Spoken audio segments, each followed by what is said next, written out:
Bismillahirrahmanirrahim, alhamdulillah, wassalatu wassalamu ala rasulillah. Kemi filluar një broshur të Sheikh Abdurrazakit Al-Badr, hafidhahullahu ta'ala.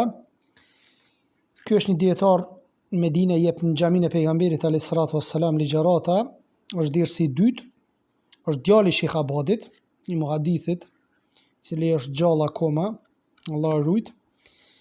Kemi shpjeguar 4 porosi të shehut që i ka marrë nga selefi për të rinjët. Sonte kemi porosinë e 5. E sjell shehu një porosi nga Hasan al-Basriu, rahimahullahu ta'ala, i cili shpeshtonte këto fjalë për të rit.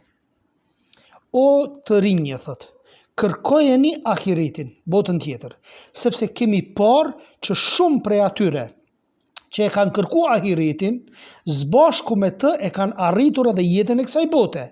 Mirë po, kur nuk e kemi parë, kur thot nuk e kemi parë, që dikush ta kërkoj jetën e kësaj bote dhe zbashku me të ta arrijë edhe ahiretin. Që sa fjalë e madhe, subhanallah. Më thonë, i ka këshillu të rinjët që me kërku ahiretin, dhe kur njeriu e kërkon ahiretin, Allah subhanahu wa ta'ala ja jep këtë botë. Ja jep në dorë. Po e kundërta, nëse e kërkojmë na këtë botë, synim e kemi këtë botë, ahiretin se fiton. Atëherë, pse të rinjët, apo në përgjithësi, kjo jo vetëm për të rinjët, por për gjithë besimtarët, pse atëherë nuk e kërkojnë ahiretin që mi fitu të dyat? Apo, pse për shembull nuk jep sadaka në emër të Allahut subhanahu wa taala, që kjo sadaka edhe ta gjej në botën tjetër, po edhe në këtë botë me të ushtu me lejen e Allahut subhanahu wa taala. Më thonë, dy anë njeriu fiton, subhanallah. Shpjegimi, thot Sheikhu hafidhahullahu ta'ala, kjo është një vrejtje madhështore nga Imam Hasan al-Basriu rahimahullahu ta'ala, drejtuar të riut. Preokupimi kryesor i tij duhet të jetë ahireti, të përkushtohet në arritjen e tij, ta mbush kohën me gjëra që afrojnë tek Allahu subhanahu wa ta'ala. Nëse vepron kësaj, Allahu ka mja dhuru hisën e kësaj bote. Domosdo, sepse ti e ke caktim që ki me pas në këtë botë, me lejen e Allahut subhanahu wa ta'ala, ke me pas në këtë botë të mirat e dynjos. Megjithatë, nga këto fjalë nuk duhet kuptohet që njeriu me i braktis këtë botë, apo është normalisht që me e kërku riskon, që e përmirëson jetën e kësaj bote. Po themi, kjo botë është vetëm mjet, nuk është qëllim. Qëllimi është me arrit kënaqësinë e Allahut subhanahu wa taala edhe me arrit xhenetin e Allahut azza wa xal. Mirë po, këto mjete duhet mi shfrytzu, furnizimin, shtëpinë, rrobat, apo që mos me mbet borë për tjerët, subhanallah. Përkundrazi, muslimani se dëmton asgjë puna edhe lodhja për ta fituar pasurinë, Dhe më thonë çka? Edhe nëse arrin një pjesë shumë të madhe të saj. Dhe më thonë, edhe nëse arrin pasuri të madhe, kjo është mirësi për Allah subhanahu wa taala që po jep Allah azza wa xal, po don me i dhonë që është caktimi i Allahut azza wa xal që disave Allah azza wa xal ju jep pasuri, disave nuk ju jep shumë, të varfër, i bën të varfër, dhe këtë pasuri që ja jep të pasurve është sprov për ta për të varfërit pastaj. Se sa kanë me ndihmu këta të varfërit, subhanallah. Mirë po, ajo çfarë dëmton atë është kur jetën e kësaj bote e bëm preokupimin kryesor që shtam, apo qëllimin final edhe veç për këto mendon. Që kjo është rreziku më i madh i çështjes që muslimani nuk duhet në asnjë mënyrë me pas synim. Apo pejgamberi alayhis salatu wassalam ka thonë me një hadith. Thot, o Allah, mos e bëj dynjon preokupimin ton kryesor, dhe gjën e vetme për të cilën mësoj me mendojmë. Subhanallah. Mos e bën preokupim kryesor dynjon. Dhe ai po ashtu ka thonë, ti lësh pasardhësit e tu të pavarur, është më mirë se sa ti lësh të varfër duke e ashtrir dorën njerëzve. Subhanallah, një mesatare në pasuni, kogja është e vështirë vllazni, kogja është e vështirë me gjetë një mesatare besimtari. Ose jep shumë dhe i lën të varfër, është shumë dordhënës me një aspekt, ja te i kalon masës asaj mesatarës, sa që i lën në varfëmi fëmijët e vetë. Mirë, po edhe natën tjetër është shumë koprac që fare nuk ndihman. Për atë arsye, e lutim Allahun subhanahu wa taala që më na bë mesatar në këtë çështje. Mesatar edhe kur ka nevojë me dhon, edhe kur s'ka nevojë mos me dhon edhe mos me harxhu kot skoti, apo kush e ka synim dhe breng kryesore, ahiretin, Allahu ja bashkon gjitha punët. Çështja e dynjas i vjen përkundër dëshirës së saj. Dërsa kush e ka synim kryesor këtë jetën e kësaj bote, Allahu subhanallah ja vendos varfrin mesin e dy syve. Subhanallah, i sheh njerëzit që janë firmasha të mëdhej. Nëse nuk e kanë frikë Allahun subhanahu wa taala dhe e kanë qëllim, synim vetëm me mbledh pasuri dhe e kanë dynjon, tanë kohën i sillet te koka e tyre apo përpara syve të tyre varfënia. Veç tutët. Mos po varfrohet, mos pishkojnë parët, ku e dione? Kjo është sepse nuk e ka synim botën tjetër. Tash e kemi porosin e 6, Uqbe ibn Ebi Hakim rahimahullahu ta'ala tregon. Ne uleshim thot tek Aun ibn Abdullah dhe ajna thoshte: O ju të rinjë, kemi parë të vdesin edhe të rinjët. Çfarë ndodh bimës kur tek ajo arrin drapri? Pastaj e prekte mjekrën e tij. Që dhe më thonë kjo fjalë e këti njeriu të urtë. Thot Sheikh Abdurrazak al-Badr, hafidhahullahu ta'ala, qëllimi i tij me këto fjalë është kush e arrin këtë moshë, i është afruar koha korjes, sepse kur bima të piqet, plotësisht duhet mu korra ajo. Po ashtu edhe ati që është pjekur, i është afruar koha e vdekjes. Andaj shfrytëzoj rinin para pleqnis, o i ri. Merë dituri sa je i ri, e sa e ke kujtesën e fort, se vallahi, kur ta bon një kod caktuar më nuk hen kry. Nuk është ajo memoria e fuqishme çysh ka qenë më herët në rini, apo siç ka thonë selefi, në rini marrja, kërkimi diturisë në rini është sikur me shkrujt në shkëmb. Subhanallah. Thot aju a përmendi këtë gjë për t'u atërhequr vërejtjen, në mënyrë që njeriu të mos mashtrohet. Kur ishe disa njerëz që ju shdon jeta e gjatë, ju shdon pasunia, ju shtur gjunaheve. Dhe thot Muhamedi alayhi salam një fjalë shumë të rrezikshme vllazni. Thot nëse e shihni një njeri që Allahu subhanahu wa taala i ka dhënë pasuni, nuk po e sprovon dhe ju ka tur gjunaheve me të mëdha. Gjunahet e mëdhaja, tanë konë të po gjunahe. Njerëzit për rreth ti çfarë thonë? Thonë që ta pedon Allah. Qëra i varfër, s'ka pasuni, pas provohet, me bela, me smunje, me tylifar gjëra. Dhe njerëzit çfarë thonë? Ja, këtë nuk po e don Allah zogjel. Jo vllazni, kështu nuk gjykohet. Shikonja veprat e vllaut tënd. Shikonja veprat e filan personit. Si ka? Nëse veprat e tij janë në kuadrët Kur'anit dhe Sunetit, atëherë mendoni mirë me lenë Allah subhanahu wa taala. Fjalë të ngjashme me këto për cilën edhe nga Hasan al-Basriu, një ditë prej ditësh u tha atyre që ishin ulur me të. Kanë qenë disa vëllezër musliman të ulur tek Hasan al-Basriu, rahimallahu taala, mes në të cilëve kishte edhe pleq, edhe trinje. Edhe ju tha: o ju pleqta, çfarë pret tha kur bima piqet? Pyetash Hasan al-Basriu. Çka bëhet apo çka pret ti kur bima piqet? Ata than korim. Pastaj tha: o ju të rinje, ndodh që bima të smurret para se të piqet. Andaj muslimani duhet jetë në gjendjen që përcillet me një ether nga Ibn Omeri, kur të arrish mbrëmjen, mos e prit mëngjesin. Kur të arrish mëngjesin, mos e prit mbrëmjen. Allahu akbar. Nëse vllazni, tash jam duke dhënë ligjërat dhe e bëj këtë ligjërat fi sebilillah, edhe mendoj se pas kësaj ligjërate do të vdes. Veç paramendoni se çfarë ligjërate do të jepja. Edhe me çfarë sinqeriteti do ta bëja këtë ligjërat nëse do ta dija se do të vdes pas kësaj ligjërate. Kështu ka thonë Muhamedi alayhi salam, kur të arrish thot mbrëmjen, mos e prit mëngjesin.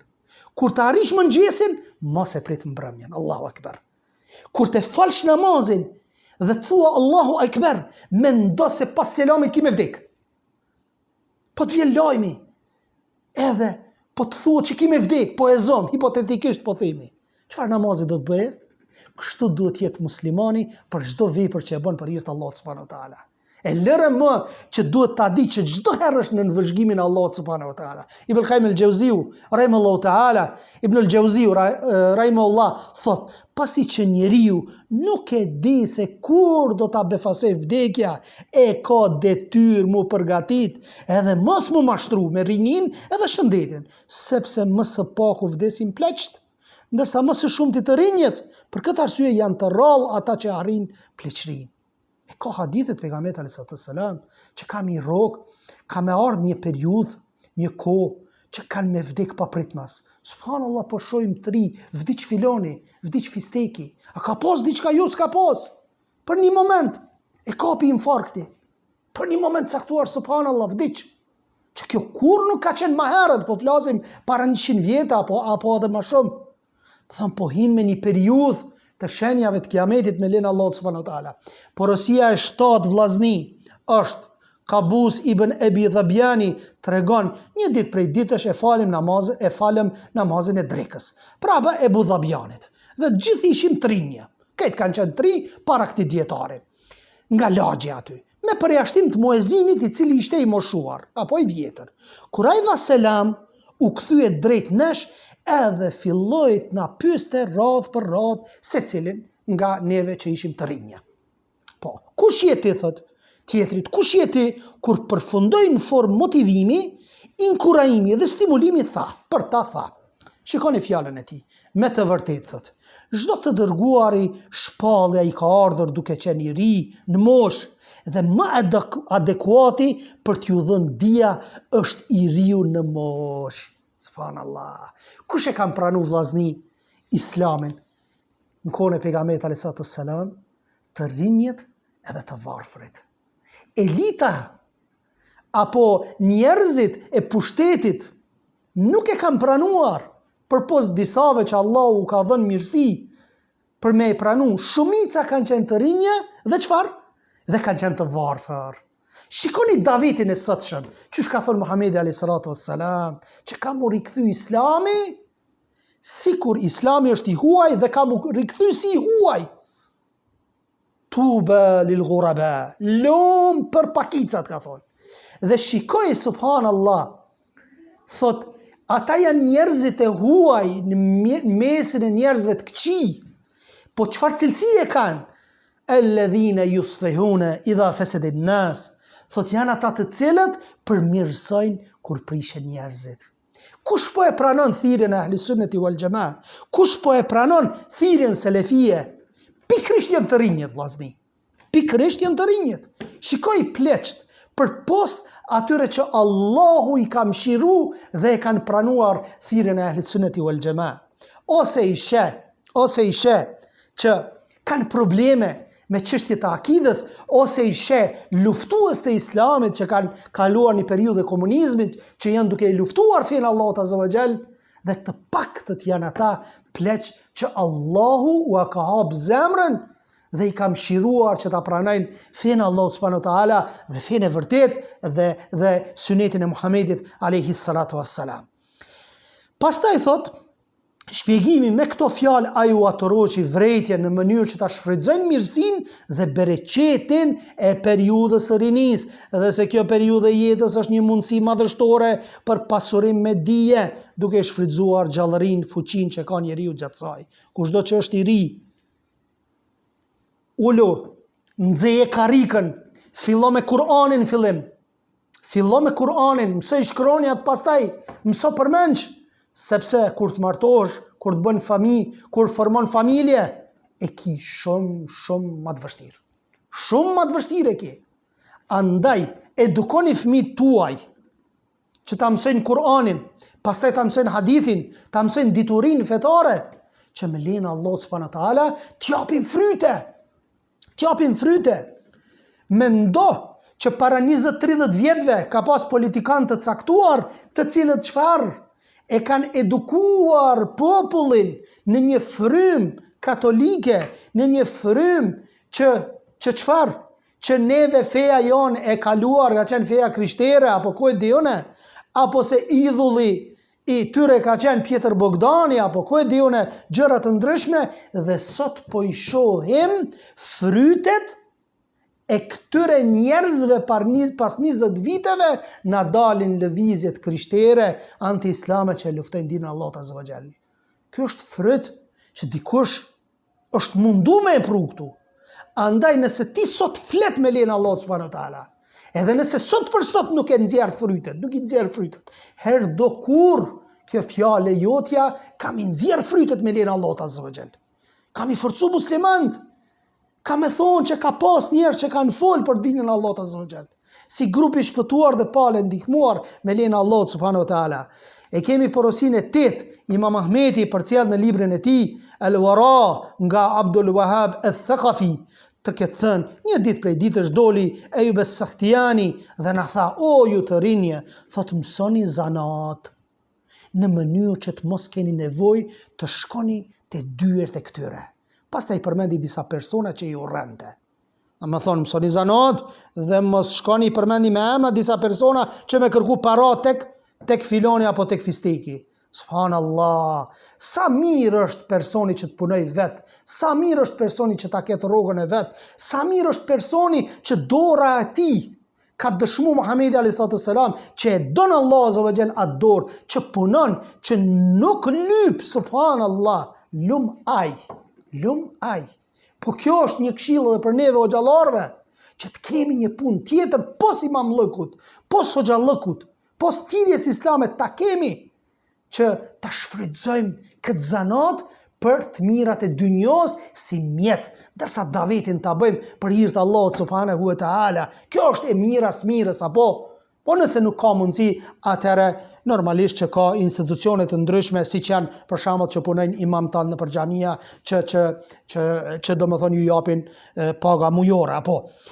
Shpjegimi i kësaj çështje është qëllimi i fjalëve të tij është që i riu së bashku me kërkimin e dijes të merret me ndonjë zanat. Takoni zanat, subhanallah. Për pos thirrjes islame, edukoj fëmin tonë apo shtije me një zanat. Le ta ka, subhanallah. Sheikh Albani rahimahullahu taala çfarë kishte? Ishte saatçi. Subhanallah, punonte 1 orë, 2 orë, thot e kam kryer unë për këtë javë apo për këtë ditë riskun. Edhe ju çast e librave. Jo të punoj ka 2-13 orë tër ditën, apo dhe të mos i qastet diturisë. Punonte disa pak orë punonte sa për të ngrënë, subhanallah. Sa për të ngrënë. Dhe ju qaste dinit Allahut subhanahu wa ta'ala. Dhe thot çfarë me anë të cilën fiton të ardhurat, të cilat pastaj shpenzon për vete dhe më vonë normalisht për gruan, për fëmijët, dhe të mos bëhet barë mbi të tjerët, mos ta zgjat dorën se vallahi është shumë e rëndë hoxha me zgat dorën. Shumë e rëndë është kërkuesi i dijes me zgat dorën. Shumë e rëndë është kur është i varfër edhe me lyp para tek njerëzit. Më smiri është, po edhe muslimani, jo vetëm xhallarët. Më smiri është vetë punoj. Me lejen e Allahut subhanahu wa taala do të ketë bereqet inshallah taala. Risku më i bereqetshëm, më i dobishëm dhe më i mirë, më halali është ai të cilën njeriu e fiton nga puna e vet. Porosia e 9 dhe porosia e fundit inshallah taala për sonte është Gjaferi tregon nga Thabit el-Bunani rahimallahu taala, thot erdhi tek ne ndërkohë që ishim ulur në drejtim të kiblës dhe na tha: o ju të rinj, tha, më penguat, thot, nga bërja sejdë për Zotin tim. Shpjegimi. Me këto fjalë ai Allahu e mëshiroft aludon në atë që disa të rinj takon dhe grumbullon xhami. Pastaj këtë takim me shok e shfrytëzojnë xhami me gjëra dytësore që s'ka të bëjë me fenë Allahut subhanahu wa taala. Shojmë tri, subhanallah, futën xhami, muhabete dynjevije, apo ndërsa ka njerëz aty që falen, fatkeqësisht kjo po ndodhet tek pasuesit e synetit, tek vllaznit ton. Plaku e fal pas farzit synetin, ti del në bar aty, pisket e bërdet, e ngrit zërin. Haj, nuk mundu të më koncentru plaku o vllaje. Omeri radiallahu anhu, a di çfarë i ka thënë njerëzve të tillë? kur ka dëgju zëra, që i ngrisin zërat në xhami, ka thonë sikur mos të ishit, sikur të ishit vendali, do t'ju rrahsha, thot. Mirë po përderisa jeni të huaj, atëherë po ju toleroj. Dhe muslimani du të më koni urt, du të më koni sjellshëm në xhami, po qoftë edhe me pleqt, apo të sillet mënyrën më të mirë. Ndërkohë që afër tyre është dikush që ka ardhur në xhami për me adhuru Allahun subhanahu wa taala, mu qetësu namaz, me lexu Kur'an, me qeni për ulur. Pra, kështu ata i pengojnë njerëzit gjatë namazit. Pra, as nuk e shfrytëzojnë qëndrimin në xhami për adhurim, e përmendjet Allahut e kështu me radhë. Për këtë arsye, i riu ka nevojë mi kushtu vëmendje shejtris xhamis, edhe pozitës atyre që janë brenda saj, mirë që mos t'i shqetësoj njerëzit, mos mi pengu nga adhurimi, qetësia për ulja në namaz, e aq më tepër, kur kohën tonë ja shpikur mjetet të ndryshme, fatkeqësisht shumë prej muslimanëve tonis, prej xhallarëve neve, e të xhamati. Pa e nxjerr telefonin, nuk e lën, nuk ka bo vezvese, smundje, ves i keq, që me nxjerr telefonin në xhami, apo mos m'ja ul zërin, telefon po s'paku uler zërin, që mos t'i pengosh të tjerëve, sepse ai vend është vend adhurimi, ai vend është ku prezentojnë me lajket e Allahut subhanahu wa taala, dhe fatkeqësisht i pengon njerëzit deri në takimin e radhës me porosin e 10, apo i kemi edhe 5 porosi të fundit, që do ta kryjm librin e Sheikh Abdurrezzaq al-Badrit, hafidhahullahu taala, deri në takimin e radhës. Subhanakallahumma wa bihamdik, ashhadu an la ilaha illa ant, astaghfiruka wa atubu ilaik. Nëse keni ndonjë pyetje rreth temës apo jashtë temës, inshallah do t'ju përgjigjemi ato që na ka lehtësuar Allahu subhanahu wa taala. Allahu ju shpërbleft.